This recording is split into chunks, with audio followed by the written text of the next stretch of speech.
Hi everyone, welcome back to my YouTube channel. I'm Dr. Manisha Baisla and today we are going to talk about the important Viva tips again.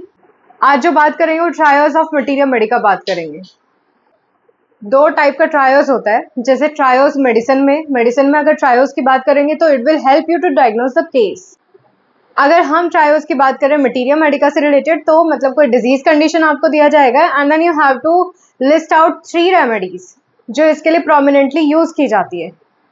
I hope you understand the difference between trials of medicine, practice of medicine की जब हम बात करते हैं, and if we are talking about the trials of materia medica तो उसमें क्या difference है। सो स्टार्ट करते हैं आज अपने पहले टॉपिक से। पहला ट्रायल्स हम बात करने वाले trials of pain, any kind of pain, और उसमें 3 रेमेडीज हमें अगर लिस्ट आउट करना है पेन के लिए तो रेमेडीज आर, देखो कॉफिया क्रूडा इसके अंदर आता है, एकोनाइट नेपिलस इसके अंदर आता है and chamomilla. These 3 remedies are very important in any kind of pain. तीनों को अगर डिफरेंशिएट करना चाहते हो तो सुनो।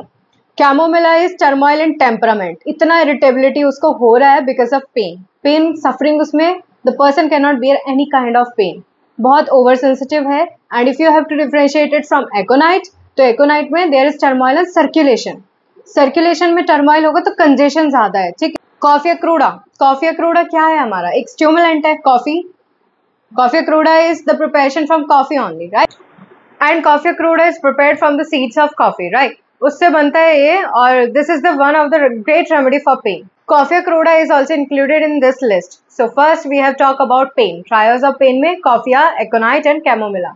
अब बात करते हैं second topic, that is trials of restlessness. Person can not remain in one place, इधर से उधर भागता रहेगा। अब रेस्टलेसनेस की जब बात कर रहे हैं तो ये टाइप्स है।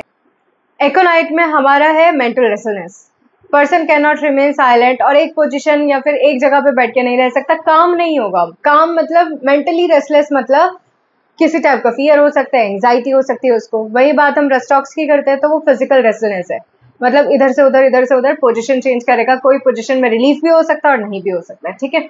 देन बात करते हैं हम जिसमें दोनों प्रोमिनेंटली मिलेगा, दैट इज आर्सेनिक। फिजिकल और मेंटल रेस्टलेसनेस दोनों प्रोमिनेंट मिलता है इसमें।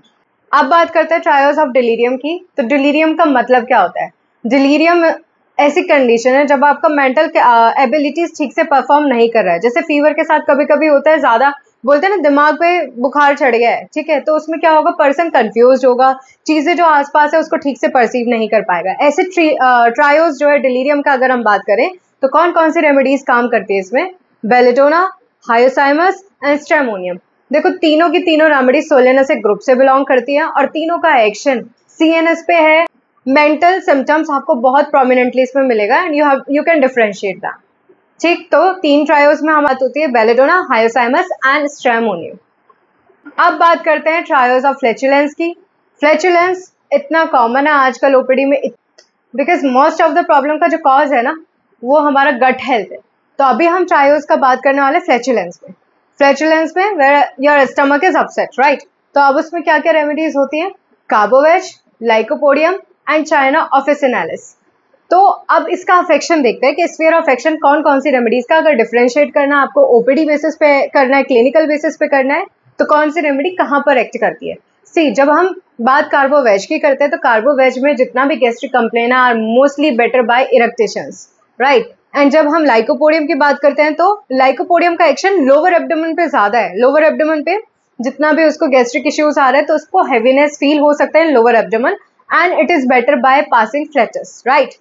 देन बात करते हैं हम चाइना ऑफिसिनालिस का कंडीशन में क्या होगा कि होल एब्डोमेन, मतलब पेशेंट आपको बोल सकता है कि मेरा पूरा पेट ही बहुत भारी रहता है, ठीक है, हैवीनेस होता है, तो उसका दोनों में से किसी से भी बेटर हो सकता है बाय इरेक्टेशन और फ्लैचुलेंस, ठीक है, और हो सकता है दोनों से बेटर भी ना हो, तो ऐसे केसेस में हम चाइना ऑफिसिनालिस दे सकते हैं। तो these 3 remedies are considered as trials of flatulence. Next बात करते हैं ट्रायल्स ऑफ ऑफेंसिवनेस। ऑफेंसिवनेस से वर्ड से ही समझ आ रहा होगा, मतलब जिसमें काफी बदबूदार वाली बात हो रही है, ठीक है। अब वो ऑफेंसिवनेस किसी भी चीज, किसी भी कंप्लेन के साथ आ सकता है।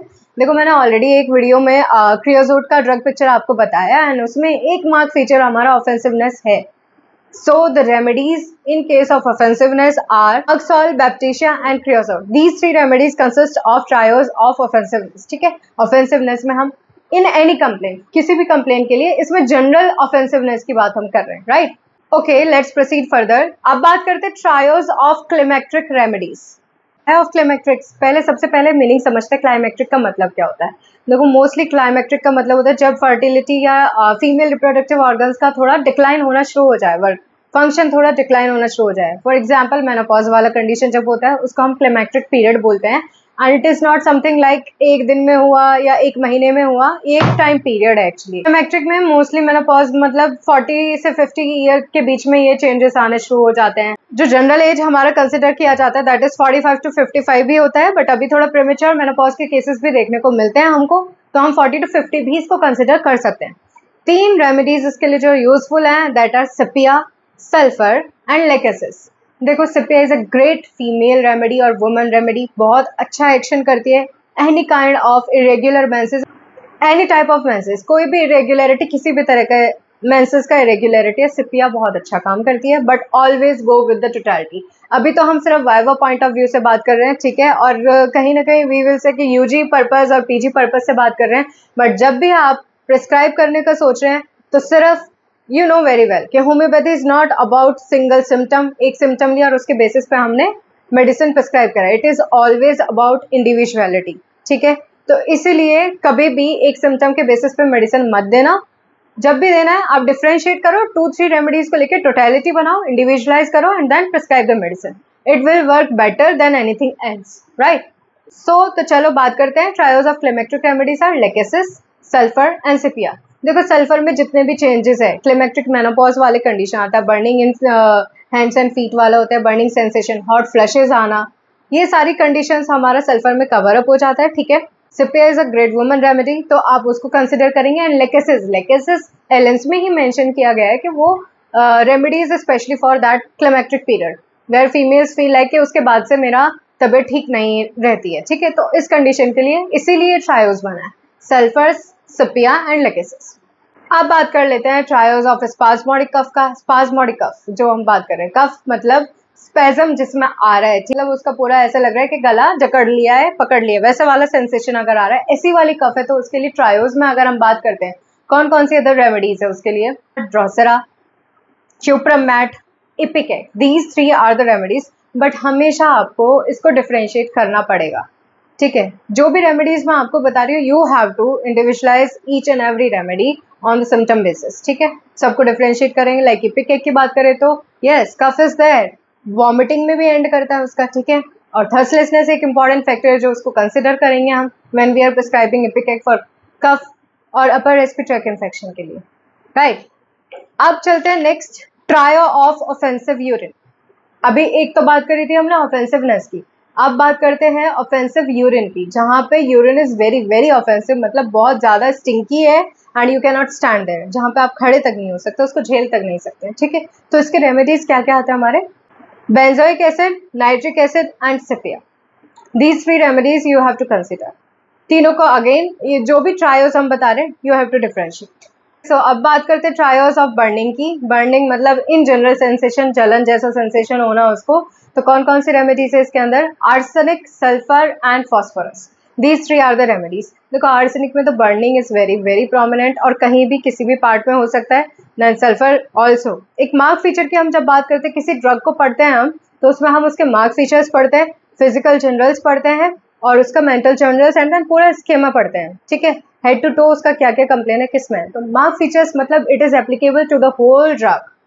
कोई भी कंप्लेन है अगर उसमें बर्निंग सेंसेशन आ रहा है देन ये रेमेडी जाएगा। तो ट्रायल्स में arsenic, phosphorus and sulphur, in general burning sensation is very very marked. अब बात करते हैं ट्रायल्स ऑफ स्लीपीनेस। पूरा दिन सोता रहता है या नींद ज्यादा आती है, बट ये एक नॉर्मल चीज भी हो सकता है और दूसरा ये पैथोलॉजिकल कंडीशन भी बताता है। लाइक अगर एंटिमटार्ट की हम बात करते हैं, तो कफ और उसको अगर लंग का कोई इन्फेक्शन हुआ है and patient is feeling more sleepy, तो ट्रायल्स में हमारा एंटिमटार्ट इज देयर, राइट। अब और दूसरी कौन कौन सी रेमेडीज इसके अंदर, antim tart, opium, nux moschata. These 3 are the remedies considered for trio of sleepiness. But तीनों का सिचुएशन और कंडीशन जिसमें हम इसको प्रिस्क्राइब करेंगे वो डिफरेंट है हमारा, ठीक है। सो ओपियम, एंटिमटार्ट एंड नक्स मॉस्ट्रेटा। अब बात करते हैं ट्रायो ऑफ कॉलेरा। कॉलेरा की अगर बात कर रहे हैं तो कॉलेरा होता क्या पहले ये समझते हैं। देखो, जो पुराना टाइम था जब सैनिटेशन इतना ज़्यादा प्रोमिनेंट नहीं थी, चीज़ें साफ़ सफाई का और जो हमारा वॉशरूम है, ये सब चीज़ों का इतना प्रबंध नहीं था जिस टाइम पे, तो उस टाइम पे ये एक ऐसी डिसीज़ थी जो कॉमनली स्टमक एक, स्टमक पेन और उसके साथ डायरिया लीड करता था, जिसे हम हिंदी में हेजा भी बोलते हैं, ठीक है। उससे क्या होता था, पूरा एब्डोमेन वाली कंप्लेन उसका शुरू होता है। मोस्टली उस टाइम पे कोई इलाज नहीं होता था, तो it leads to death. Dehydration होने की वजह से डेथ को लीड करता था ये। सो ट्राया ऑफ कॉलेरा में कौन कौन सी रेमेडीज आती हैं? Let's talk about that. The remedies are veratrum album, cuprum met and camphor officinalis. These three are the remedies considered for the cholera situation, right. हमारे लिए एज अ होम्योपैथ कॉलेरा वो word matter नहीं करता, but definitely the symptoms, and अगर वो word matter करता है तो it is for diagnosis purpose. जब हम मटीरिया मेडिका के बेसिस पे सेलेक्ट करते हैं then it does not matter. लेकिन अगर if you want to be a good physician तो आपको नॉलेज ऑफ मेडिसिन भी होना चाहिए, नॉलेज ऑफ मटीरिया मेडिका भी होना चाहिए। दोनों होना बहुत ज़रूरी है ताकि आप उसका प्रोग्नोसिस बता सकें, प्रोग्नोसिस समझ आए तो आप उसको अकॉर्डिंगली ट्रीट कर पाएँ, right. So trials of cholera में we include camphor officinalis, cuprum metallicum and veratrum album. तीनों में अगर देखोगे तो स्टमक और एब्डोमिनल पेन प्लस डायरिया वाला complain is very very prominent, और जो कॉलेरा के टिपिकल सिम्टम्स होते हैं वो भी आपको मिलेंगे। एट दैट टाइम पूरा कोल्ड बॉडी हो जाना, ठीक है, पूरा फोरहेड पे पर्सपिरेशन अगर बात कर रहे हैं तो then it is veratrum album, right. उसके साथ साथ पूरा डिहाइड्रेशन वाली कंडीशन होना और एकदम बॉडी पूरा ठंडा पड़ जाता है, ऐसे वाली चीज़ें। So camphor, cuprum met and veratrum album, these three are the remedies you have to consider in this situation. अब बात करते हैं ट्रायल्स ऑफ फिडजिटी। फिडजिटी का मतलब समझते हैं। इसका मतलब होता है रेस्टलेस होना या फिर अनईजी फीलिंग होना, ठीक है। देखो आपने कुछ लोगों को देखा होगा कि जब भी कोई एंग्जाइटी होता है, कोई दिक्कत होता है या फिर कुछ सोच रहे होते हैं, तो कभी कभी वो क्या होता है, अपना या तो हाथ हिलाते रहेंगे बैठे बैठे या फिर पैर मूव करते रहते हैं, ठीक है। तो ये एक सिम्टम होता है फिडजिटी का। अब इसमें ट्रायोज में बात करें तो रेमेडीज कौन कौन से हैं इसके? देखो, अगर mostly person is moving their hand, अगर हैंड्स का फिडजिटी की बात करें then the remedy is kali brom. अगर लेग की है then it is zincum met, and if it is whole body then it is phosphorus. तीन रेमेडीज है, kali brom, phosphorus and zincum metallicum. अब बात कर लेते हैं trio of weak feeling in the chest. Chest में खालीपन महसूस होना या कमजोरी जैसा महसूस होना, ठीक है। तो कौन कौन सी तीन रेमेडीज है इसके लिए बनता है हमारा? So remedies are sulphur, phosphoric acid and stannum metallicum. तीनों की तीन रेमेडी रेस्पिरेटरी ट्रैक्ट पे बहुत अच्छा काम करते हैं। Stannum met is given for any respiratory condition जिसकी वजह से, जिसके बाद से हो सकता है पेशेंट इज सेइंग बहुत वीकनेस है चेस्ट में, राइट। और ट्यूबरक्लोसिस का भी केस हो सकता है, कुछ और भी हो सकता है, और लंग डिजीज हो सकता है, अस्थमा हो सकता है, कफ हो सकता है। नॉर्मल कफ के बाद भी अगर किसी को दिक्कत हो रहा है, या फीवर हुआ है, फीवर होने के बाद उसको कोई रेस्पिरेटरी कंप्लेंट्स रह गई हैं, उसके बाद से उसको वीक फीलिंग है चेस्ट में, ये सब चीज़ों के लिए भी हम स्टेनोमेट सोच सकते हैं। सो the remedies for ट्राया of weakness of chest is phosphoric acid. Acids की एक क्वालिटी है, वहाँ वीकनेस बहुत प्रोमिनेंट होता है। So phosphoric acid, stannum metallicum and sulphur. अब बात करते हैं ट्रायल्स ऑफ सीरस एफ्यूजन। अब पहले टर्म समझो, सीरस एफ्यूजन क्या होता है? सीरस एफ्यूजन का मतलब है जब पैथोलॉजिकल कंडीशन है, it is not normal condition, किसी भी बॉडी कैविटी में ज़्यादा फ्लूइड का एक्यूमुलेशन होना, ठीक है। और नॉर्मल टर्म में बोले तो पानी भर जाता है, ठीक है। और वो किसी भी कैविटी का हो सकता है, प्लूरा हो सकता है, एब्डोमेन हो सकता है, हार्ट का हो सकता है, ठीक है। सो इन सब चीज़ों में अगर ऐसा सीरस एफ्यूजन वाला कंडीशन है तो ट्रायोस में क्या क्या रेमेडीज हमारी इंक्लूड की जाती है? So the remedies are apis mellifica, bryonia alba and कालिका। अब बात करते हैं ट्रायोस ऑफ प्रोस्ट्रेशन। प्रोस्ट्रेशन मतलब वीकनेस, किसी भी कोई भी एक्यूट कंडीशन हो सकती है, उसके बाद patient is complaining of weakness, तो कौन कौन सी रेमेडीज हम सोच सकते हैं? Remedies are arsenic album. Arsenic album का अगर एक कैरेक्टरिस्टिक हम याद करें, जैसे स्टूल वगैरह, उसको नॉर्मल डायरिया हुआ है या फिर फूड पॉइजनिंग भी हुआ है, but the patient feels like अभी तो एनर्जी है, जब लेटा हुआ तो ही फील्स लाइक कुछ नहीं है, सिर्फ डिहाइड्रेशन हुआ है या फिर नॉर्मल सिम्टम्स आ रहे हैं, but when he try to walk, जब वो उठ के चलने का कोशिश करेगा, he find himself so weak that he will say कोई एनर्जी ही नहीं है, वो उसके लिए भी सरप्राइज है। So arsenic is one of the remedy for prostration. Arsenic album, muriatic acid and carbo veg, these three are the remedies considered for trials of weakness या prostration. अब बात करते हैं ट्रायल्स ऑफ टॉसिस। टॉसिस क्या होता है हमारा? Drooping of eyelids. ठीक है, टॉसिस का मीनिंग है ड्रूपिंग ऑफ आईलिड्स। इसके ट्रायल्स में कौन कौन सी रेमेडी होती है? Gelsemium, causticum, sepia. These are the 3 remedies we will include as a trials of ptosis. ठीक है, तीनों को अगर डिफरेंशिएट करते हैं तो gelsemium is a great remedy for CNS affection, same goes with causticum and sepia भी इसमें आता है हमारा। ठीक है, तो ये 3 रेमेडीज सीएनएस पे काफी अच्छा एक्शन होता है, लीड्स टू टॉसिस। ट्रायल्स में Causticum, gelsemium and सिपिया। So if you feel this video is informative for you and helping you in any way, please share and subscribe. Thank you so much for your patience listening and wait for the next one.